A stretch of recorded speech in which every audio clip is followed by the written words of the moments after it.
নমস্কার, education ground বাংলায় সকলকে স্বাগত। আমি তোমাদের সাথে বিশ্বজিৎ পাল। আশা করছি সকলেই ভালো রয়েছে। তো আজকে তোমাদের সাথে যে টপিকটি নিয়ে আলোচনা করব, তো সেটি হচ্ছে, দেখো, আমরা 2019 থেকে 2019-এর শেষের থেকে যে জিনিসটাকে আমরা ফেস করছি বলতে, আমরা ভারতে 2020 এবং 2021 সালে সেটাকে প্রচন্ড একটা ভয়ের দিক থেকে এটা অনুভব করেছি আমরা সকলেই। সেটা বলতে পারি আমরা 2020 2021 একটি ভয়ের সময় কেটেছে আমাদের সকলে। তো সেই সময়টি কোভিড, আমরা করোনা জানি যে কোভিড-19, যেটা সমগ্র বিশ্বে ছড়িয়ে পড়েছিল, শুধু যে ভারতবর্ষ না, চীন থেকে উৎপন্ন হয়েছিল এবং সেখান থেকেই সমগ্র বিশ্বে ছড়ে পড়েছিল। তা আমরা এটা নিয়ে কেউই অজানা নেই। তো দেখো, সেই সময় সেই ভাইরাসের কবলে পড়ে অনেকে প্রাণও হারিয়েছে, যাদের ইমিউনিটি সিস্টেম কম ছিল, যারা বয়স্ক ছিল এবং যারা আগের থেকে দুর্বল ছিল, শারীরিক কোনো রোগে আক্রান্ত ছিল, তারা কিন্তু এই রোগের দ্বারা খুব দ্রুত এফেক্টেড হয়ে তারা প্রাণ হারিয়েছে। এবং যারা পরবর্তীতে এফেক্ট হওয়ার পরে ঠিক হয়ে গেছে, তাদেরও কিন্তু পরবর্তীতে এর আফটার ইফেক্ট দেখা গেছে তাদের শরীরে। তো দেখো, সেই সময় যেহেতু সেরকম একটা প্যান্ডামিক চালু হয়েছিল, তো প্রত্যেকটি দেশের সরকার এবং সেখানকার বিজ্ঞানীরাও কিন্তু তোড়জোড় লাগিয়ে দিয়েছিল তাদের দেশের পক্ষ থেকে এই ভাইরাসের বিরুদ্ধে লড়ার জন্য। তো এই ভাইরাসের বিরুদ্ধে লড়ার জন্য দেখো, আমরা প্রথমে ভাইরাস যখন আক্রমণ করে, আমাদের মেন লক্ষ্যই থাকে এর জন্য অ্যান্টিভাইরাস তৈরি করা। তো অ্যান্টিভাইরাস তৈরি করার জন্য আমাদের প্রত্যেকটি দেশই তাদের পক্ষ থেকে চেষ্টা করছিল। তো সেরকমই যে অ্যাস্ট্রাজেনেকা, সেটা হচ্ছে ইউকে বেসড একটি কোম্পানি। ঠিক আছে? তো অ্যাস্ট্রাজেনেকা, যেটি কি একটি ইউকে বেসড কোম্পানি, তো সেটির সাথে অক্সফোর্ড ইউনিভার্সিটি যুক্তভাবে একসাথে একটি ভ্যাকসিন তৈরি করেছিল। তো যেটা ভারতবর্ষে কোভিশিল্ড নামে পরিচিত। এই কোভিশিল্ড ভ্যাকসিনটি সমগ্র বিশ্বেও চলেছে। এই কোভিশিল্ড ভ্যাকসিনটির এগেনস্টই আজকের এই টপিক। তো এই এগেনস্ট বলতে আমরা বলছি, কেন এগেনস্ট বলছি, কারণ এটা নিয়ে রিসেন্টলি অ্যাস্ট্রাজেনেকা তারা কোর্টে অ্যাডমিট করেছে এবং বলেছে যে হ্যাঁ, যে এই তারা সম্মতি জানিয়েছে কোর্টের বক্তব্যে। কারণ এর পূর্বে কোর্ট বলেছিল, সেখানে রায় দেওয়া হয়েছিল যে অ্যাস্ট্রাজেনেকার যে ভ্যাকসিন রয়েছে কোভিশিল্ড, তো তার দ্বারা সাইড এফেক্ট হচ্ছে, সেখানে এফেক্টেড হচ্ছে সাধারণ লোক এর সাইড এফেক্টের জন্য। তো দেখো, তারা রিসেন্টলি তারা কোর্টে তাদের সম্মতি জানিয়েছে যে হ্যাঁ, রেয়ার সাইড এফেক্ট দেখা যাচ্ছে, কিন্তু এর সঠিক কারণ কি, অরিজিনালি পুরোটাই কি কোভিশিল্ডের কারণে হচ্ছে সেটা কিন্তু যুক্ত, হ্যাঁ কিছুটা কারণ থাকতে পারে, সেটা রেয়ার কেসে অ্যাস্ট্রাজেনেকা বলছে। আর আমাদের ভারতের পক্ষ থেকে কিন্তু সেটা ছিল কি, সেরাম ইনস্টিটিউট সেটাকে বানিয়েছিল ভারতের পক্ষ থেকে। কেন? কেননা সেটা অ্যাস্ট্রাজেনেকা এবং যে অক্সফোর্ড ইউনিভার্সিটির ফর্মুলা ছিল, আর সেই ফর্মুলাকে ফলো করেই আমাদের সেরাম ইনস্টিটিউট তৈরি করেছিল। ঠিক আছে? তো এরকমই একটা দেখো, এই যে নিউজ হেডলাইন এগুলো এসেছে যে AstraZeneca acknowledged its covid vaccine Covishield can lead to rare blood clot side effect, here's what we know, যেখানে আমরা জানতে পারি। হ্যাঁ, ঠিক আছে, এটাই বলেছে যে এটা খুব রেয়ার কেসে ব্লাড ক্লটিং দেখা যাচ্ছে। তো ঠিক আছে, তো দেখো পরবর্তী স্লাইডে আমরা কি বলেছি।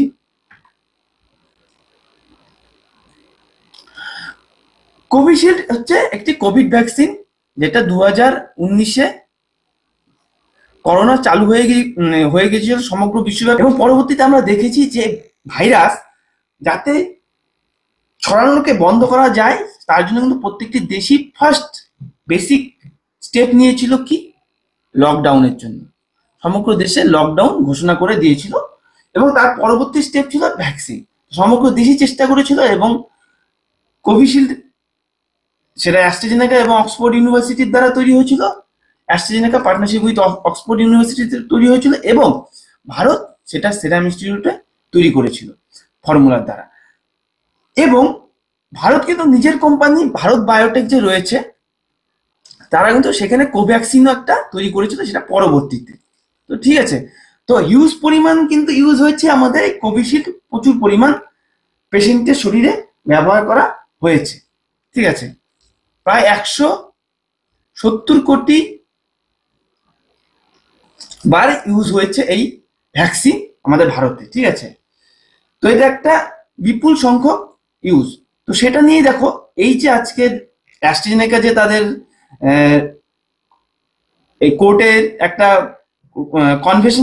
কনফার্মেশন দিয়েছে যে তাদের এই ভ্যাকসিনের কারণে রেয়ার সাইড এফেক্ট দেখা যায়, তারা ভাবছেন তাহলে কি কারণে, কিসের জন্য, কিভাবে এই যে তারা স্বীকার করলো, মেন সোর্স কিভাবে এসেছিল এবং কিভাবে বোঝা গেছিল যে অ্যাস্ট্রাজেনেকার কারণে সাইড এফেক্ট দেখা যাচ্ছে মানুষের মধ্যে, ঠিক আছে। তো এই অ্যাস্ট্রাজেনেকার যে সাইড এফেক্ট সেটা নিয়ে প্রথমে আমরা জেনে নিই যে তারা অ্যাস্ট্রাজেনেকার টিম কি বলছে, ঠিক আছে। Currently AstraZeneca is facing a class action lawsuit in UK due to claims that its vaccine caused death.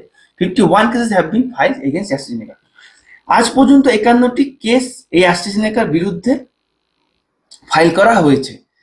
তো যেখানে দেখা যাচ্ছে যে ইন কোর্ট পেপারে অ্যাস্ট্রাজেনেকা হ্যাজ অ্যাডমিটেড, অ্যাস্ট্রাজেনেকা বলেছে যে খুব রেয়ার কেসে এটা দেখা যাচ্ছে যেখানে টিটিএস কে কারণ বলা হচ্ছে, cause TTS. TTS stands for thrombosis with thrombocytopenia syndrome. তো এই দুটো সিনড্রোমের কারণেই টিটিএস, কিন্তু টিটিএস এর আর ফুল ফর্ম বলতে পারো, এই ফুল ফর্মের শর্ট ফর্মে হচ্ছে TTS, thrombosis and thrombocytopenia syndrome. এর কারণে কিন্তু এই ব্লাড ক্লটিং হয়ে থাকে। TTS typically manifest with symptoms such as severe headache.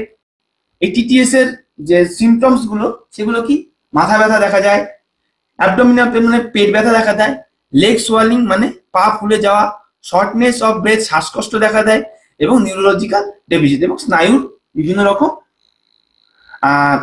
Deficit মানে স্নায়ু ঘটিত বিভিন্ন রকম রোগও দেখতে পাওয়া যায়। Diagnosis involves blood test to assess platelets level and imaging studies to detect blood clots. তো সেখানে এটা ধরার একমাত্র পদ্ধতি হচ্ছে ডায়াগনোস করা, এবং সেটা কিভাবে ব্লাড টেস্টের মাধ্যমে ডায়াগনোস করা যেতে পারে, এবং সেখানে ব্লাড ক্লট এবং ব্লাডের যে প্লেটলেট সেটাকেও মাপা হয় এই টিটিএস সে দ্বারা আক্রান্ত হয়েছে কিনা। টিটিএস মেইনলি কি সিমটমস, যেখানে headache, abdominal pain, leg swelling, shortness breath এইসব দেখা যায়, যেটা ডায়াগনোস করা সম্ভব হয় ব্লাড টেস্টের মাধ্যমে। এখানে প্লেটলেট ধীরে ধীরে কমতে থাকে, তা সেই কারণেই কিন্তু পরবর্তীতে এই রোগের ফেস করতে দেখা যায় মানুষকে, সাধারণ মানুষকে। ট্রিটমেন্ট ফর টিটিএস, টিটিএস এর ট্রিটমেন্ট যেটা ইনভলভস রয়েছে মাল্টিডিসিপ্লিনারি অ্যাপ্রোচ, বিভিন্ন রকম অ্যাপ্রোচ নেওয়া যেতে পারে, ইনক্লুডিং হসপিটালাইজেশন করতে হবে, anti coagulation therapy, prevent further clotting, এবং যে রক্ত জমাট বাঁধার যে প্রক্রিয়া চালু হতে থাকে তো সেটাকে বারংবার প্রিভেন্ট করার যে প্রক্রিয়া সেটাকে ব্যবহার করতে হবে, এবং সাপোর্টিভ কেয়ার এবং অন্যান্য সাপোর্টিভ কেয়ার অবলম্বন করতে হবে। Intravenous immunology, boolean, IVIG and plasma exchange may also be utilized to stabilize platelets level and manage immune mediated reaction. তো সেখানে প্লাজমা এক্সচেঞ্জ এবং utilise stabilisation plate levels and manage immune mediated reaction এইসব process চালু করা যেতে পারে। এটা হচ্ছে অ্যাস্ট্রাজেনেকার পক্ষ থেকে বলেছে সাইড এফেক্ট কি কি হয়, এবং এটা কিন্তু যে ট্রিটমেন্ট প্রসিডিওর তারা আইডেন্টিফাই করে দিয়েছে, এই প্রসেসে তারা এটাকে আইডেন্টিফাই করতে পারে। এবং টিটিএস মেইনলি বলা হচ্ছে থ্রম্বোসিস এবং থ্রম্বোসাইটোপেনিয়া সিনড্রোম, এই কারণে হচ্ছে। তাহলে আমরা ভালোভাবে জেনে নিই যে এই যে TTS, thrombosis and thrombocytopenia syndrome, এটা আসলে কি। থ্রম্বোসিস এবং থ্রম্বোসাইটোপেনিয়া সিনড্রোম, যেটাকে আমরা টিটিএস বলছি, এটা কিন্তু rare condition characterized by the formation of blood clots, যেটা ব্লাড ক্লটস ফর্মেশন করে। ব্লাড ক্লটস মানে আমরা বাংলায় কি বলি, যে রক্ত জমাট বাঁধা, ভেতরে আমাদের কি হয়, রক্ত জমাট বাঁধতে শুরু করে, সেটাকে কিন্তু থ্রম্বোসিস বলে বিবেচিত করা হয়। এবং লো প্লেটলেট কাউন্ট এবং রক্তে যে প্লেটলেটের পরিমাণ কমতে থাকে সেটাকে বলা হয় থ্রম্বোসাইটোপেনিয়া। তো দুটোকে আমরা বুঝলাম যে থ্রম্বোসিস অ্যান্ড থ্রম্বোসাইটোপেনিয়া। টিটিএস নাম কোথা থেকে এসেছে, ব্লাড ক্লটিং সেটাকে বলা হচ্ছে থ্রম্বোসিস, এবং যে ব্লাডের যে প্লেটলেট কাউন্ট কমতে থাকে সেটা হচ্ছে thrombocytopenia. It is also referred to as vaccine induce immune thrombotic thrombocytopenia পেনিয়া, ভিআইটিটি যাকে বলা হয়।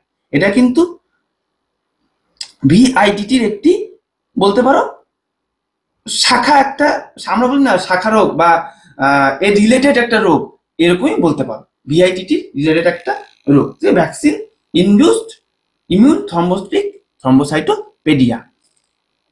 Thrombosis occurs when the blood clot forms in the blood vessels. আমাদের যে ব্লাড ভেসেলস গুলো রয়েছে সেখানে ব্লাড ক্লট চালু হতে থাকে থ্রম্বোসিসের ফলে। আর potentially obstructing blood flow thrombocytopenia, potentially obstructing blood flow thrombocytopenia is a condition characterized by a low count of platelets in the blood. ব্লাডে কম পরিমাণ প্লেটলেটস দেখতে পাওয়া যায়, মানে কমতে থাকে। তো এটা কি পূর্বের থেকেও যদি কারো শরীরের মধ্যে এরকম রক্তের মধ্যে প্লেটলেট এবং ব্লাড ক্লটিং এর প্রবলেম থাকে, সেখানে কিন্তু আরো বেশিভাবে এফেক্টেড হওয়ার সম্ভাবনা আরো বেশি করে রয়েছে। যদিও সেটা প্রকৃত যে সিনড্রোম কোথা থেকে এসেছে এবং এই কেসের সূত্রপাত কোথা থেকে সেটা আমরা পরবর্তীতে জানবো। Platelets are crucial for clotting. Platelets কিন্তু প্লেটলেটস যে কমতে থাকে এটাই কিন্তু মেন ক্লটিং এর কারণ, গুরুত্বপূর্ণ ভূমিকা পালন করে। প্লেটলেটস যা সঠিক পরিমাণ থাকে সহজে কিন্তু ক্লটিং হয় না রক্ত, ঠিক আছে। তো প্লেটলেটস কমে যাওয়ার কারণে কিন্তু এই ক্লটিংটা আরো দ্রুত হচ্ছে মানুষের শরীরে, which helps prevent excessive bleeding, যেটা আরো উৎসাহ দিচ্ছে এই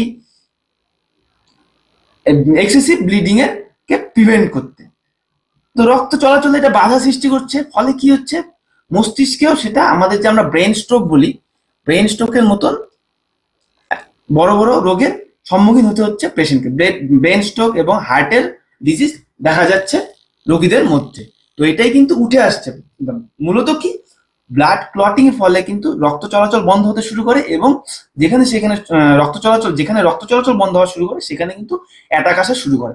তো মেইনলি আমাদের সেটা ব্রেনের মধ্যে কিন্তু হ্যামারেজ হওয়ার প্রচন্ড সম্ভাবনা থেকে যায়, এবং হার্টের মধ্যেও সেটা সম্ভাবনা দেখতে পাওয়া যায়। দেখো এখানে আমরা টিটিএস এবং কোভিড ভ্যাকসিন দুটোর মধ্যে কিন্তু লিঙ্ক দেখতে পাচ্ছি। তো সেখানে কোথায় লিঙ্ক রয়েছে এটাই আমরা দেখবো এখানে। টিটিএস এবং অ্যাস্ট্রাজেনেকার যে কোভিশিল্ড ভ্যাকসিন রয়েছে তাদের মধ্যে কি কানেকশন রয়েছে, যে তারা establish subsequent to the vaccine distribution মানে ভ্যাকসিন ডিস্ট্রিবিউশনের পর থেকে এটা কিন্তু শুরু হতে দেখা যাচ্ছে। রিসার্চ যারা পরীক্ষা করছে তারা চিহ্নিত করেছে যে a correlation between the vaccines and VITT. তোমাদের যে বললাম VITT vaccine induce immune thrombosis with thrombocytopenia, এটারই কিন্তু টিটিএস যেটা বলছে সেটার সাথে কিন্তু যুক্ত, ঠিক আছে। তো সেই যে ভ্যাকসিনের সাথে এই ভিআইটিটির একটা রিলেশন দেখা যাচ্ছে, সেটা কিন্তু রিসার্চাররা আইডেন্টিফাই করেছেন। অ্যাটর্নিস রিপ্রেজেন্ট, যারা আইন লড়ছে তারা রিপ্রেজেন্ট করছে যে claimants argue that VITT is a subset of TTS are distinct that AstraZeneca seems not to fully acknowledge. যারা কেস লড়ছে, যারা প্রথমে দাবি করেছিল যে এর কারণে এই ভ্যাকসিনের কারণে কিন্তু রোগের সম্মুখীন হচ্ছে এবং অনেক মানুষ তাদের জীবনহানিও সম্ভাবনা থেকে যাচ্ছে, তো সেখানে যারা অ্যাটর্নি রয়েছে, যারা রিপ্রেজেন্ট করছে, তারা কিন্তু আর্গু দিয়েছে যে এই ভিআইটিটি এটা টিটিএস এরই একটা সাবসেট, ঠিক আছে। তো এর সাথে বিরোধিতা দেখা গিয়েছে অ্যাস্ট্রাজেনেকা বলছে যে এটা পুরোপুরি গ্রহণযোগ্য নয়, এটা কিন্তু মানা যায় না যে সমস্তটাই আমাদের ভ্যাকসিনের কারণেই হচ্ছে, এবং এটা যে পুরোটাই যে ভিআইটিটি এবং টিটিএস এই সংক্রান্ত সেটা ভ্যাকসিন থেকেই আসছে সেটাও বলা যায় না। তো তারা বলতে চাইছে যে অ্যাস্ট্রাজেনেকা প্রথমের দিকে বলতে চাইছিল যে কোনোভাবেই সম্ভব নয়, তারা সঠিক এক্সামিনের মাধ্যমেই কিন্তু এরা মার্কেটে এনেছে। কেন সেই সময় দেখো কোভিড যখন চলছিল তখন কিন্তু একটা সবার মধ্যে একটা সেই সময়ও একটা প্রাণের সংশয় দেখা গিয়েছিল সবার মধ্যে, এবং সবার মধ্যে একটা ভয় কাজ করছিল। তো কোম্পানিগুলো খুব দ্রুতই তারা তাদের ভ্যাকসিনকে লঞ্চ করেছে এবং শুধু দেখেছে যে তারা যে ভাইরাসের বিরুদ্ধে কাজ করছে কিনা যথেষ্ট, যে আমাদের যে করোনা ভাইরাস ছিল সেটা যে স্পাইক প্রোটিন দেখা গিয়েছিল, তো সেটাকেই কিন্তু ইউজ করা হয়েছিল এই ভ্যাকসিনগুলোতে। তো সেই ভ্যাকসিন আমরা যখন আমাদের শরীরে যখন প্রবেশ করতো, তারপরে কিন্তু মনে হতো যে ওই করোনা ভাইরাসইও কিন্তু আমাদের শরীরে অ্যাটাক করছে, এমন একটা ফিলিং আসতো, এবং আমাদের শরীরে ফিভার, জ্বর এবং শরীর দুর্বল এরকম ফিলিংও দেখতে পাওয়া যেত। ফার্স্ট ডোজের ব্যাপারে বলছি আমি, যেমন কোভিশিল্ড আমিও নিয়েছিলাম, কিন্তু তার পরবর্তীতে এরকম কোনো দেখা যায় ব্লাড ক্লটিং এর ব্যাপারে আমি কোনো ফেস করিনি। কিন্তু তবে করোনার পর থেকে আমার যেহেতু কোভিড হয়েছিল, তো করোনার পর থেকে আমি একটা রিয়েলাইজেশনে আসছি যে গলার মধ্যে একটা কিরকম কফ যেটা বলে, সেটা কিন্তু সবসময় একটা রিয়ালাইজ করছি।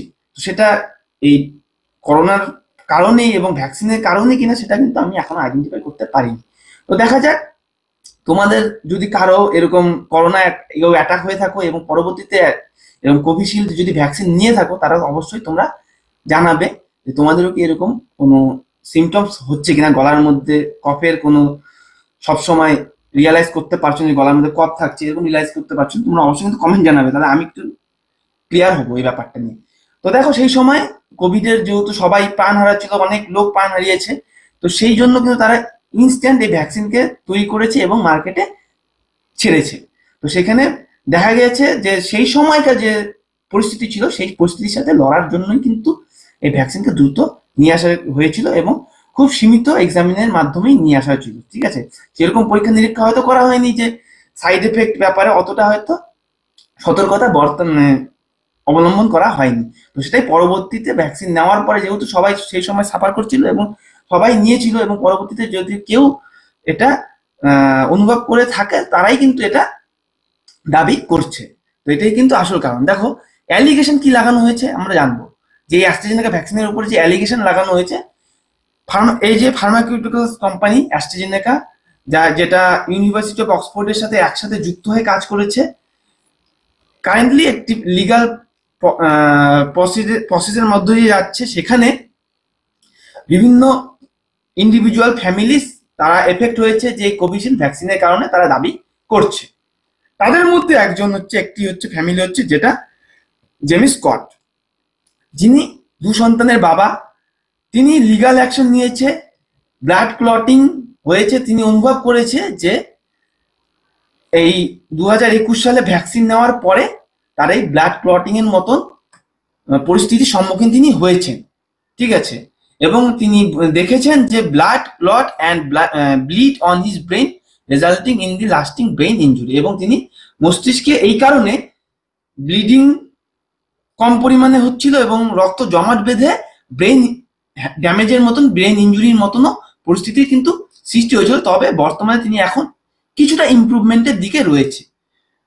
এটা এই কারণেই কিন্তু ফার্স্ট অ্যালিগেশন এসেছে, এবং তার পরিবার কিন্তু প্রথম সেখানের ইউকের কোর্টে আপিল করেছে। ঠিক আছে, এবং তারপরেই পরবর্তীতে যখন এই অ্যাস্ট্রাজেনেকাকে বলা হয়েছিল, তারা কিন্তু পুরোপুরি খারিজ করেছিল যে না, এখান থেকে কোনো রকম সাইড এফেক্টের সম্ভাবনা নেই। কিন্তু বর্তমানে কিন্তু তারাও বলছে যে হ্যাঁ, এখান থেকে রেয়ার কেস আছে, রেয়ার কেস দেখা যেতে পারে। তবে পুরোপুরি যে আমাদের এই ভ্যাকসিনের কারণে হচ্ছে তাও নয়, এটা সঠিক রিজন এখনো পুরোপুরি ক্লিয়ার নয়। 51 কেসেস এছাড়াও, এই ফ্যামিলি ছাড়াও আরো 51 কেস ফাইল করা হয়েছে হাইকোর্টে, যেখানে ভিকটিমস এবং তাদের ফ্যামিলি বিভিন্ন রকম ড্যামেজ শরীরের মধ্যে দেখতে পেয়েছে। প্রায় সেখানে 100 মিলিয়ন ইউরোর অর্থের ড্যামেজ দেখা গিয়েছে। অ্যাস্ট্রাজেনেকা এক্সপ্রেস সিম্প্যাথি, তাদের জন্য সিম্প্যাথি দেখিয়েছে এবং বলেছে যারা তাদের প্রিয়জনকে হারিয়েছে তাদের জন্য সিম্প্যাথি দেখিয়েছে, এবং reported health problem. It emphasise that patient safety is its top priority. পেশেন্টসের যে সেফটি, সেটাই হচ্ছে তাদের কাছে সব থেকে পূর্বে প্রায়োরিটি, এবং regulatory authority have strict standard to ensure that safe use of all medicine including vaccine. এবং এটাও দাবি করা হচ্ছে যে মেডিসিনের ব্যবহারে ইউজ করার ব্যাপারে যাতে সেফটি বজায় রাখা হয়, সেই জন্য রেগুলেটরি অথরিটিকেও বলা হয়েছে। টেলিগ্রাফের একটি স্টেটমেন্টে কেট, যিনি স্কটের ওয়াইফ, তিনি বলেছেন যে এই যে অ্যাস্ট্রাজেনেকার যে অ্যাডমিশন, এতদিন পর তাদের যে স্বীকারোক্তি, সেটা তাকে স্যাটিসফ্যাকশন করছে না। তিনি বলছেন যদি সত্যি হয়ে থাকে তারা কিন্তু অ্যাপোলজি তাদের একটা দাবি, অ্যাপোলজি এবং কম্পেনসেশন, ফেয়ার কম্পেনসেশন তারা দাবি করছেন, ক্ষতিপূরণ দাবি করছেন তাদের ফ্যামিলির জন্য এবং যারা একইভাবে এফেক্টেড হয়েছে তাদের জন্য। We have the truth or hour side and we are not going to give up. আমরা আমাদের পক্ষ থেকে যথেষ্ট সত্যতা দিয়েছি এবং আমরা সহজে গিভ আপ করবো না। তার কিন্তু বক্তব্য এটাই, তারা সহজে গিভ আপ করবে না, তারা অ্যাপোলজি চাইছে এবং ফেয়ার কম্পেনসেশনও চাইছে তাদের জন্য এবং তাদের মতন যারা ফ্যামিলি এর থেকে ক্ষতিগ্রস্ত হয়েছে তাদের জন্য। ঠিক আছে, তো এর থেকে কিন্তু একটা ভয় থেকেই যাচ্ছে কোম্পানি যে ইউজ তাদের যদি ড্যামেজ হয় তাহলে এর পরবর্তীতে কি হবে, যারাই এই কোভিশিল্ড ভ্যাকসিনকে ইউজ করেছে তারা কিন্তু এরকম এক্সাম পরীক্ষা নিজের শরীরকে টেস্ট করবে এবং তারা দেখতে চাইবে এবং তখন কিন্তু দাবি করলে পরে সরকারের একটা বিপুল পরিমাণ ক্ষতির সম্মুখীন হতে পারে। ঠিক আছে, হতে পারে। তো প্রথম কেস 2023-এ লঞ্চ করা হয়েছিল এই জিমি স্কটের দ্বারা, যখন তিনি পার্মানেন্টলি ব্রেন ইনজুরিতে অ্যাটাক হয়েছিল, তার ব্রেনের মধ্যে ব্লাড ক্লটিং যেটা আমি তোমাদেরকে বললাম, এবং পরবর্তীতে 2021 সালের এপ্রিলে তার ভ্যাকসিন নিয়েছিল, কি ভ্যাকসিন নেওয়ার পরে কিন্তু ব্রেন ইনজুরি হয়েছিল এবং 2023-এ তারপরে তিনি এটা কেস ফাইল করেছিলেন। ঠিক আছে, 2023-এ অনুভব করতে পারছিলেন যে তার ব্রেন হ্যামারেজ হচ্ছে। In a letter of response sent in May 2023, AstraZeneca had told lawyers who stood for Mr. Scott that we do not accept that TTS is caused by the vaccine in generic level. দেখো, প্রথমে AstraZeneca পুরোপুরি নাকচ করে দিয়েছে যে আমরা accept করছি না যে টিটিএস মূলত এই জেনেরিক লেভেলের ভ্যাকসিনের কারণেই হচ্ছে। ঠিক আছে, কিন্তু পরবর্তীতে তারা স্বীকার করেছে রিসেন্টলি। তো এটাই এখন কন্ট্রোভার্সি চলছে বর্তমানে। অ্যাস্ট্রাজেনেকার রেসপন্স কি রয়েছে? অ্যাস্ট্রাজেনেকার রেসপন্স রয়েছে, বর্তমান রেসপন্সের কথা বলছি, সেটা আমি পূর্বেরটা কি দেখলাম, আগের রেসপন্স যখন 2023-এ কেস হয়েছিল তো সে তখনকার রেসপন্স তাদের, আর এখন বর্তমানে তাদের রেসপন্স কি, তারা বলছে যে হ্যাঁ, ইন লিগাল ডকুমেন্ট তারা দাবি ব্রিটিশ হাইকোর্টে সাবমিট করেছে অ্যাস্ট্রাজেনেকা, যেখানে বলা হয়েছে যে অ্যাস্ট্রাজেনেকার ভ্যাকসিন রেয়ার কেসে সাইড এফেক্ট করছে যেখানে টিটিএস হতে পারে। The casual mechanism is not known, এর যে স্বাভাবিক মেকানিজম সেটা শিওরলি বলা যাচ্ছে না, সেটা তারাও অ্যাডমিট করতে পারেনি। The company emphasized its commitment to patient safety and expressed sympathy for those who experienced adverse effect or lost loved ones. তারা রোগীদের ব্যাপারে কিন্তু বদ্ধপরিকর এবং কমিটমেন্টেড, ঠিক আছে, তাদের সেফটির ব্যাপারে, এবং তারা তাদের যে পেশেন্ট রয়েছে তাদের সিম্প্যাথি জানিয়েছেন এবং যারা এরকম বিপদের সম্মুখীন হয়েছে এবং তাদের প্রিয়জনকে হারিয়েছে এই ব্যাপারে কিন্তু তারা সমবেদনা জানিয়েছেন।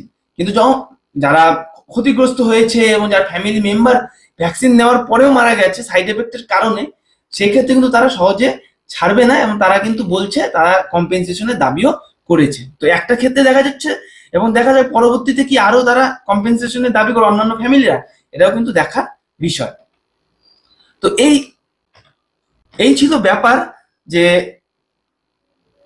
সর্বপ্রথম ভ্যাকসিন লঞ্চ হয়েছিল এবং সেই সময় বিভিন্ন কোম্পানি লঞ্চ করেছিল। এতেও কিন্তু যে সব ভ্যাকসিন সব দেশের ভ্যাকসিনকে ইনপুট করে আমাদের দেশে ইম্পোর্ট করেছিল তা নয়, কিন্তু ভারত কিন্তু কোভিশিল্ড এবং তার নিজেদের যে কোম্পানি ভারত বায়োটেকের কোভ্যাক্সিনকেই তাদের রোগীদেরকে বলেছিল। এখন পরবর্তীতে প্রশ্ন এটাই দেখা যাচ্ছে যে ভারতে যেহেতু হিউজ পরিমাণ পেশেন্টকে এই কোভিশিল্ড প্রদান করা হয়েছিল, তাদের ক্ষেত্রে কি দেখা যাচ্ছে, তো সেখানে একটা বিষয় থেকেই যাচ্ছে তাদের সাইড এফেক্ট তারা সম্মুখীন হচ্ছে কিনা। যদি সম্মুখীন হয়ে থাকে তাহলে কিন্তু একটা এই কোম্পানির পক্ষে কিন্তু বড় একটা লসের সম্মুখীন হতে পারে যদি সমগ্র ক্ষেত্রেই তারা কম্পেনসেশনের দাবি করে। তো একটা বিশাল বিষয়, ভারতের পক্ষ থেকে এখনো সেরকম কিছু দেখা যায়নি, সেটা অবশ্যই পরীক্ষার বিষয়। এবং এই যে ব্যাপারটি ভ্যাকসিনের ব্যাপারটি, এটা বিশাল কন্ট্রোভার্সিয়াল একটা বিষয়। সেই সময় রোগীদের জীবন বাঁচানোর উদ্দেশ্যে কোম্পানি যেহেতু এই ভ্যাকসিনটিকে তৈরি করেছিল এবং পরবর্তীতে তারা এটা ফেস করছে, এবং হ্যাঁ, স্বাভাবিকভাবে যারা এফেক্টেড হয়েছিল তাদেরও দাবি যে কেন কোম্পানি তারা সঠিক প্রসিডিওরের মাধ্যমে, সঠিক পরীক্ষার মাধ্যমে তারা ভ্যাকসিন কেন তৈরি করেনি, তারা কেন পেশেন্টকে নিয়ে এরকম পেশেন্টের লাইফ নিয়ে সিনেমিনি খেলেছিল। তবে তারা সমবেদনা জানিয়েছেন কোম্পানি, সমবেদনা দিয়ে কি হবে, এই হচ্ছে ব্যাপার। তো এই বিষয়টি নিয়ে তোমাদের সাথে আলোচনা করলাম। আশা করি তোমরা বুঝতে পেরেছো যে টিটিএস কি, ভিআইটিটি কি, কি কারণে এই ক্লটিং হচ্ছে। তো তোমাদের যদি এটা নিয়ে আরো কিছু কোয়ারিজ থাকে তোমরা অবশ্যই কমেন্ট সেকশনে কমেন্ট করবে, এবং পাশে তোমাদের বন্ধুদের সাথেও শেয়ার করতে পারো, তারাও যাতে এই ইনফরমেশনের সাথে অবগত হয়। এবং যারা চ্যানেলে নতুন আছো চ্যানেলটিকে সাবস্ক্রাইব করে দাও এবং পাশে দেওয়া বেল আইকনে গিয়ে অল নোটিফিকেশনে ক্লিক করে দাও, যাতে সকল ভিডিও নোটিফিকেশন তোমরা সবার আগে পেয়ে যাও। যেমন ফেসবুক থেকে যারা দেখছো তারা অবশ্যই ফেসবুক পেজটিকেও ফলো করে দেবে। তো চলো পরবর্তী ভিডিওতে দেখা হচ্ছে। সবাই সুস্থ থাকো, ভালো থাকো। জয় হিন্দ, জয় ভারত, ধন্যবাদ।